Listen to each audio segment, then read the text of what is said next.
Why did the Prophet Muhammad trust only Hazrat Ali, R.A., on the most dangerous night in Makkah? The answer reveals one of the greatest acts of courage and loyalty in Islamic history. This was a time in Makkah when one household of Banu Hashim stood as a symbol of dignity, loyalty, and sacrifice despite living in poverty. The home of Abu Talib was once again facing financial hardship, yet its honor and respect were recognized throughout Makkah. They may have been poor, but they belonged to the noble family of Banu Hashim.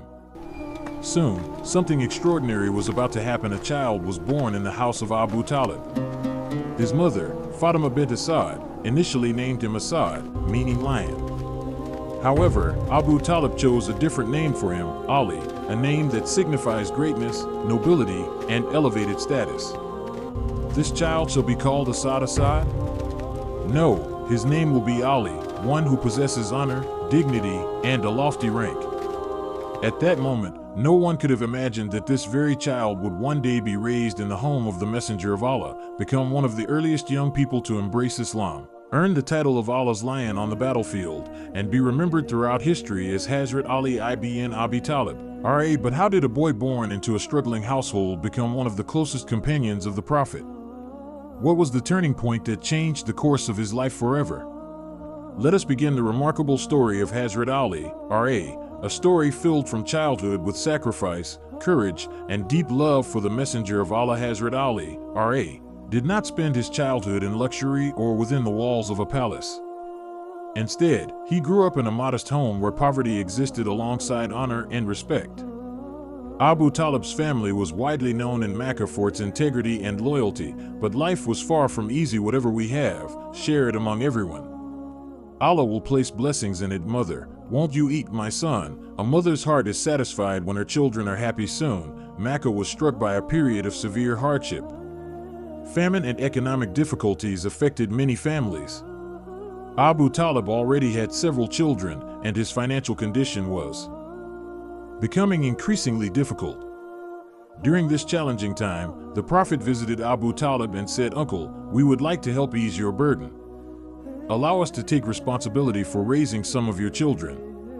After a moment of deep reflection, Abu Talib replied, "You truly understand the difficulties my family is facing. This is a great kindness toward me." Abbas, R.A., then said, "We only wish to make things easier for you. Let Akil remain with me, and you may choose whichever child you wish to take." The Prophet gently responded, "I will take Ali with me." Abbas, R.A., added, "And I will take Jafar with me." This moment marked the beginning of the most significant chapter in Ali's life. He left the home of his father, Abu Talib, and moved into the blessed household of the Prophet and Sayyidah Khadija, R.A. From an early age, Hazrat Ali, R.A., was raised in the home of the Prophet. It was a house filled with truthfulness, modesty, trustworthiness, and a natural devotion to Allah. Because of this pure environment, Ali, R.A., never worshipped idols during his childhood. He grew up witnessing firsthand the noble character and righteous lifestyle of the Prophet and Khadija, R.A. Their lives served as a living example before his eyes. Three qualities were especially evident in young Ali: silence, wisdom, and loyalty. Despite his young age, he possessed a deep understanding beyond his years. He remained close to the Prophet, observing his character, experiencing his honesty, and learning valuable lessons from his daily life. One day, he asked, "Why does Muhammad always speak the truth, even if people become upset?" The answer came, "Ali, truth is a light that is never afraid of darkness." Perhaps young Ali, R.A., did not yet realize that one day he himself would stand firmly for the truth when many others would remain silent. Then came a night that awakened a question in his heart, a question that would eventually lead to the most important decision of his life. What is this? For whom is this worship? And why does this night feel so different? This was Ali's first spiritual introduction to Islam. Not in a marketplace, not in a public gathering, but in the quiet darkness of the Prophet's home, where a young boy witnessed the first rays of prophethood spreading across the world. Ali, R.A., watched with amazement and asked about what he was seeing. The Prophet explained, "This is the religion of Allah, the faith that calls people to worship the one true God and forbids the worship of idols." Although Ali was still a child, his thinking was mature and thoughtful. He did not rush to make a decision. Instead, he replied, "This is a very important matter, and I cannot make a decision without first consulting my father, Abu Talib." People in Makkah would often say, Abu Talib's youngest son spends much of his time in Muhammad's house. Yes, and they say the atmosphere in that home is unlike any other in Makkah. How is it different? There is no pride, no arrogance, and no worship of idols there, only truth. That night was filled with silence, dignity, and an unusual sense of awe. Hazrat Ali, R.A., could not sleep. The words of the Prophet had settled deep within his heart. There is only one Allah, with no partner. Reject the idols and follow the truth. It was a message unlike anything he had ever heard before. This is no ordinary matter. If it is true, then the entire meaning of life changes. But another question had begun to rise inside him. Should truth be abandoned simply because others refused to support it? When morning came, Ali, R.A., had already made his decision. He returned to the Prophet and said, "Tell me again about the message you are calling people toward." The Prophet once more explained the call: worship Allah alone, associate no partner with him, and reject idol worship. Then a young boy made a choice that many powerful leaders could not make. "I accept Islam." According to narrations, revelation came to the Prophet on a Monday, and Ali, R.A., accepted Islam the following Tuesday morning. He became among the first children to embrace the faith. From that moment, Ali, R.A., was no longer just a child living in the Prophet's household. He had become one of the earliest witnesses to this divine message.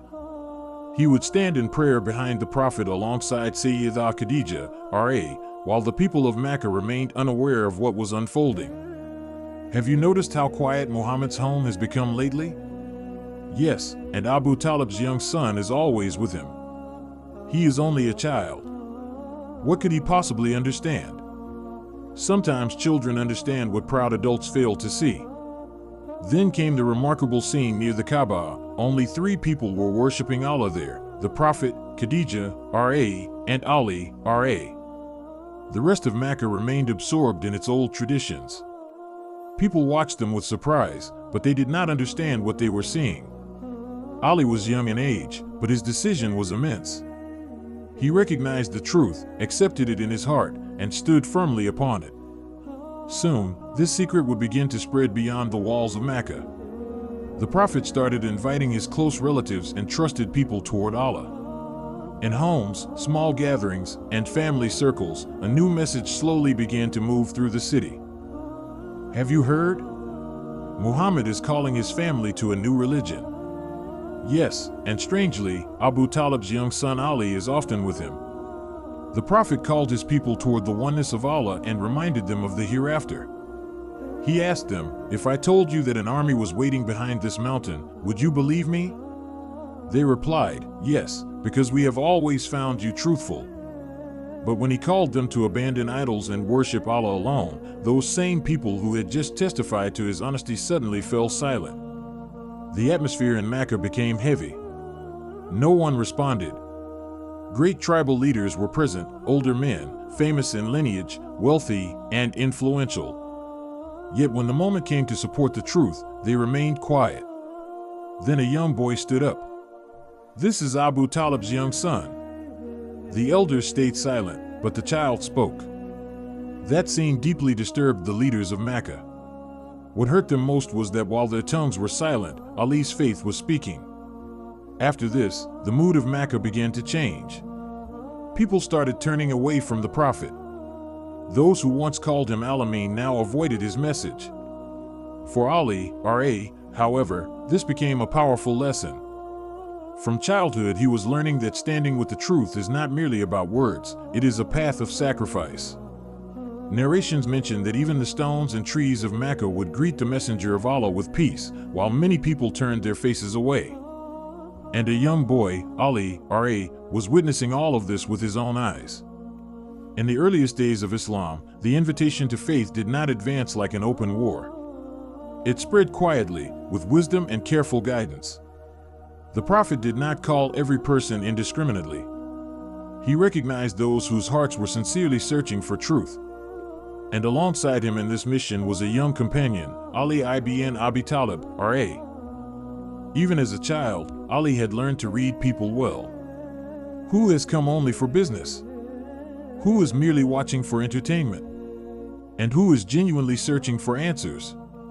The Prophet entrusted him with a responsibility: observe the travelers arriving in Makkah, understand their intentions, and if someone appeared to be seeking the truth, guide them toward the right path.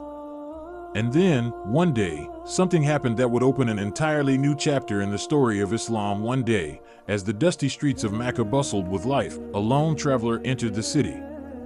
He was not an ordinary merchant searching for wealth or business opportunities.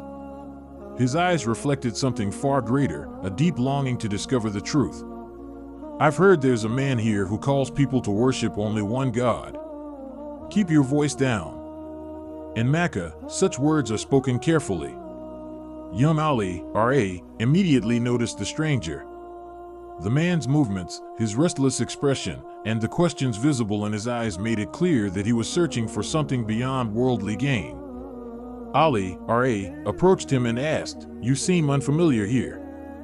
"Yes, I've traveled from a distant land." "What has brought you to Makkah? Trade, shelter, or are you searching for answers?"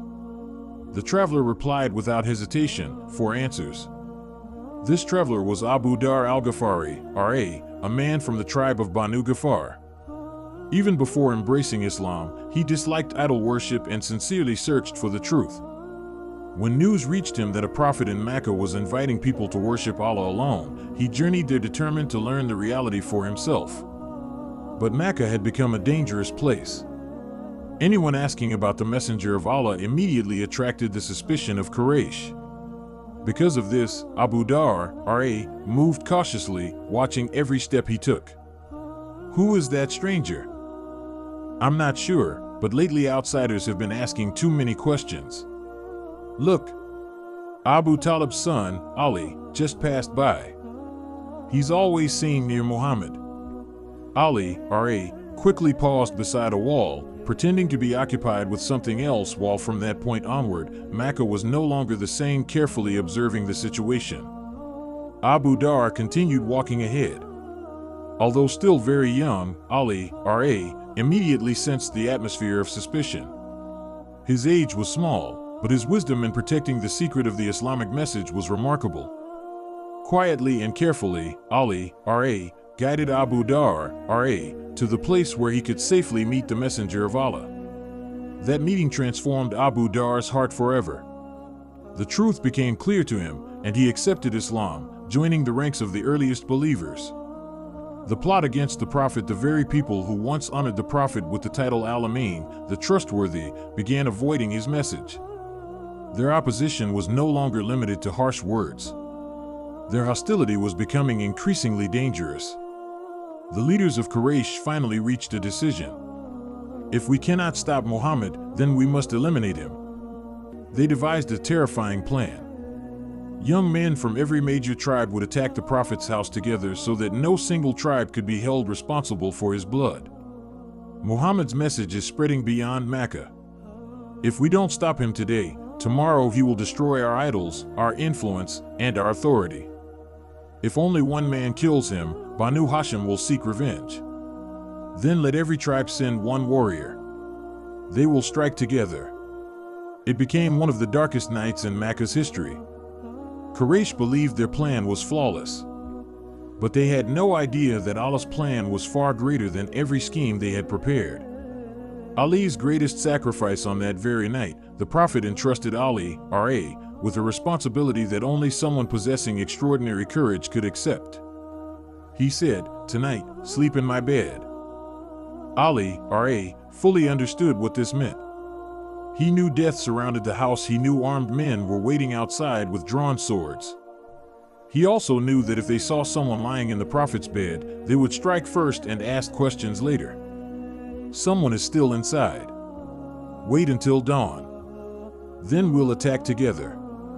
By tomorrow morning, everything will be over. Yet Ali, R.A., never hesitated. He did not mention his youth.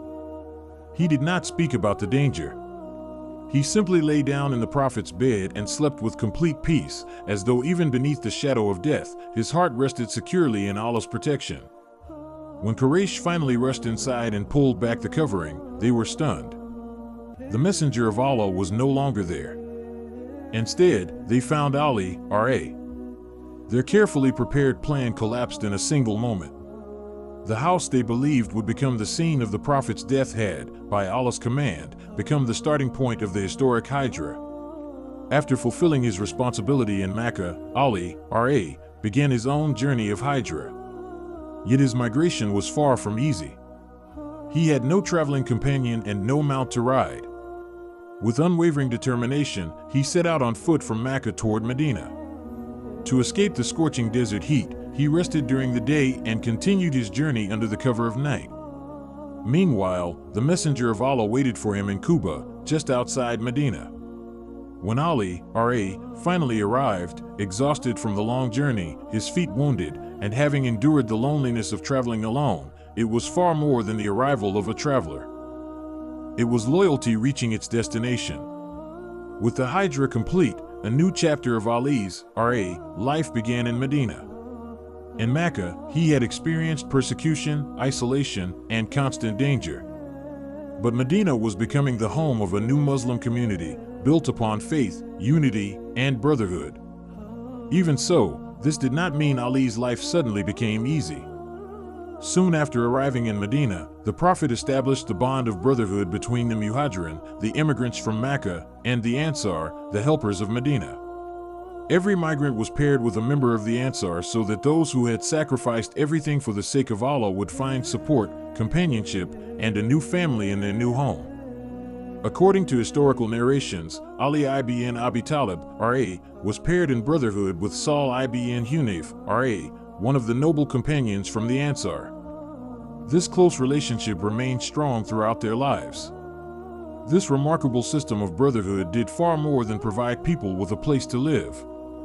It laid the spiritual and social foundation of the first Islamic society, a community united not by wealth, tribe, or lineage, but by faith, compassion, and devotion to Allah. One day, a lone traveler walked through the dusty streets of Makkah. He was not an ordinary merchant seeking profit or business. His heart was not chasing wealth, it was searching for the truth. "I've heard there is a man here who calls people to worship only one God. Speak quietly." In Makkah, such conversations are not held openly. Young Ali, R.A., noticed the unfamiliar visitor immediately. His cautious steps, his restless expression, and the questions reflected in his eyes made it clear that he had come looking for something far more valuable than trade. Ali, R.A., approached him and asked, "You don't seem to be from around here." "You're right. I've come from a distant land." "What brings you to Makkah? Business, shelter, or are you searching for answers?" The traveler replied without hesitation, "I'm searching for answers." The traveler was Abu Dar al-Ghafari, R.A., a member of the Banu Ghafar tribe. Long before embracing Islam, he had rejected idol worship in his heart and was sincerely searching for the truth. When he heard that a prophet in Makkah was calling people to worship Allah alone, he traveled there determined to discover the reality for himself. However, Makkah had become a dangerous place. Anyone who asked about the Messenger of Allah immediately drew the attention of Quraysh, forcing Abu Dar, R.A., to move with great caution. "Who is that stranger?" "I don't know, but lately too many outsiders have been asking questions. Look, Abu Talib's son Ali just passed by. He's always close to Muhammad." Ali, R.A., immediately paused beside a nearby wall, pretending to be occupied while quietly observing everything around him. Abu Dar continued walking ahead despite his young age. Ali, R.A., sensed the danger immediately. His understanding of protecting the secret of Islam was far beyond his years. Carefully and discreetly, he guided Abu Dar, R.A., to the place where he could safely meet the Messenger of Allah. That meeting changed everything. Truth settled firmly in Abu Dar's heart, and he accepted Islam, becoming one of its earliest believers. The Quraysh conspiracy from that day onward, Makkah was never the same. Those who once proudly called the Prophet al-Ameen, the trustworthy, began distancing themselves from his message. Their hostility was no longer limited to words. The leaders of Quraysh finally decided, if Muhammad cannot be stopped, then he must be killed. A deadly plot was arranged. Young warriors from every major tribe would attack the Prophet's home together so that no single clan could be blamed for his death. Muhammad's message is spreading beyond Makkah. If we don't stop him today, tomorrow our idols, our leadership, and our authority will all be threatened. If one man kills him, Banu Hashim will demand revenge. Then every tribe will send one fighter. They will strike together. It became one of the darkest nights in Makkah's history. Quraysh believed their plan was perfect, but they failed to realize that Allah's decree is always greater than every human plan. Ali's unmatched courage that same night, the Prophet entrusted Ali, R.A., with an extraordinary responsibility, one that only a truly courageous believer could accept. The Prophet instructed him, "Tonight, sleep in my bed." Ali, R.A., fully understood the danger. He knew armed men surrounded the house. He knew they were waiting with unsheathed swords. He also knew that whoever was found lying in that bed would be attacked before anyone asked questions. Someone is still inside. Wait until dawn. Then we'll attack together. By morning, everything will be finished. Yet Ali, R.A., showed no hesitation. He did not mention his youth. He did not complain about the danger. With complete trust in Allah, he lay down in the Prophet's bed and slept peacefully, even while death stood just outside the door. When Quraysh stormed into the house and pulled away the blanket, they were stunned. Instead of the messenger of Allah, they found Ali, R.A. Their carefully designed plan collapsed in an instant. The house they believed would become the scene of the Prophet's assassination had, by Allah's command, become the starting point of the historic Hijrah. The journey to Medina. After carrying out his mission, Ali, R.A., began his own migration to Medina. His journey was anything but easy. He had no companion traveling beside him and no animal to ride. He made the long journey on foot, resting during the blazing daylight hours and walking beneath the cover of night. Meanwhile, the Prophet remained in Quba, near Medina, waiting for Ali's arrival. When Ali, R.A., finally reached him, physically exhausted, his feet worn from the journey, and having endured the loneliness of traveling alone, it was more than the arrival of a traveler. It was the triumph of unwavering loyalty. With Hijrah completed, a completely new chapter of Ali's life began in Medina. The hardships of Makkah, persecution, fear, and isolation were now behind him. Before him stood a growing Muslim community built upon faith and brotherhood. Soon after arriving, the Prophet established bonds of brotherhood between the Muhajirin and the Ansar. Every immigrant from Makkah was paired with a helper from Medina so that those who had sacrificed everything for Allah would find support, companionship, and a new family. According to authentic narrations, Ali ibn Abi Talib, R.A., was paired with Sahl ibn Hunayf, R.A., a respected companion from the Ansar who remained among Ali's close companions throughout his life. This brotherhood created far more than housing or financial support. It established a spiritual family united by faith, sincerity, and love for Allah. Throughout his life, the Messenger of Allah repeatedly spoke about the remarkable virtues and noble character of Ali ibn Abi Talib, R.A. His status was never limited to that of a fearless warrior. He was someone the Prophet had raised within his own household from childhood, nurtured with love, kept constantly by his side, and ultimately honored by marrying him to his beloved daughter, Sayyidah Fatimah, R.A. Time and again, the Prophet highlighted Ali's unique excellence before the Muslim community. One of the greatest examples came during the Battle of Khaybar. On that occasion, the Prophet declared, "Tomorrow I will hand the banner to a man who loves Allah and His Messenger, and Allah and His Messenger also love him." The following day, that blessed banner was entrusted to Ali ibn Abi Talib, R.A., a moment that became one of the greatest honors of his life and a lasting testimony to his exceptional rank among the companions. Islamic narrations also mention that sincere love for Ali, R.A., is a sign of true faith, while harboring hatred toward him is a sign of hypocrisy.